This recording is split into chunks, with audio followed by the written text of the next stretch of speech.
Harper Audio presents The Rise and Fall of D.O.D.O. by Neal Stephenson and Nicole Galland. Performed by Laurence Bouvard, Shelley Atkinson, Laural Merlington, Joe Barrett, Will Damron, Luke Daniels, Robert Fass, James Foster, Tavia Gilbert, Arthur Morey, David Stifel, Charlie Thurston, and Kate Udall.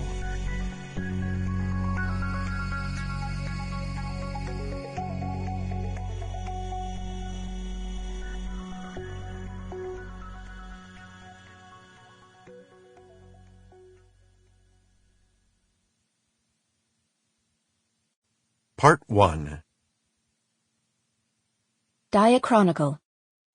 Preamble, July 1851. My name is Melisande Stokes, and this is my story. I'm writing in July 1851, Common Era, or, let's face it, Anno Domini, in the guest chamber of a middle-class home in Kensington, London, England. But I am not a native of this place or time. In fact, I am quite desperate to get out of here. But you already knew that. Because when I'm done writing this thing, which for reasons that will soon become clear I'm calling diachronical, I am going to take it to the very discreet private offices of the Fugger Bank, Threadneedle Street, lock it up in a safe deposit box, and hand it over to the most powerful banker in London, who is going to seal it in a vault, not to be opened for more than 160 years. The Fuggers, above all people in this world, understand the dangers of diachronic shear. They know that to open the box and read the documents sooner would be to trigger a catastrophe that would wipe London's financial district off the map and leave a smoking crater in its place. Actually, it would be much worse than a smoking crater.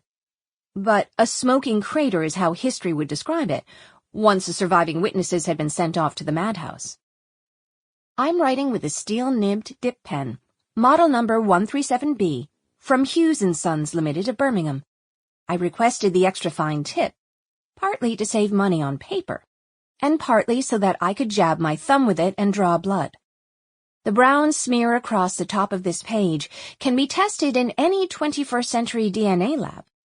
Compare the results to what is on file in my personnel record at D.O.D.O HQ, and you will know that I am a woman of your era, writing in the middle of the 19th century.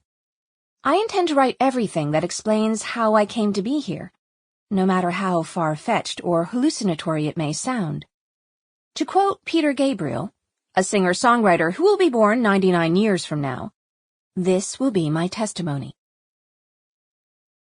I do attest that I am here against my will, having been sent here from September 8, 1850, and from the city of San Francisco, California, the day before California was granted statehood. I do attest that I belong in Boston, Massachusetts, in the first quarter of the 21st century. There and then, I am part of the Department of Diachronic Operations, a black-budget arm of the United States government that has gone rather badly off the rails due to internal treachery. In the time in which I write this, 1851, magic is waning. The research that D.O.D.O paid me to perform indicates that magic will cease to exist at the end of this month, July 28th. When that happens, I will be trapped here in a post-magic world for the rest of my days. The only way anyone will ever know what became of me is through this deposition. While I have managed to land myself in comfortable, by 1851 standards, quarters with access to pen, ink, leisure time, and privacy, it has been at the expense of freedom. My host would not consider allowing me out of the house alone for an evening constitutional, let alone to seek out witches who might help me. One comment before I begin.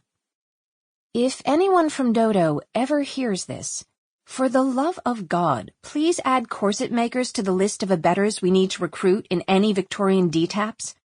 Corsets are intended to be custom-made to conform to the actual shape of a lady's body, and it's uncomfortable to have to borrow one or buy one off the rack. Sample complete. Ready to continue?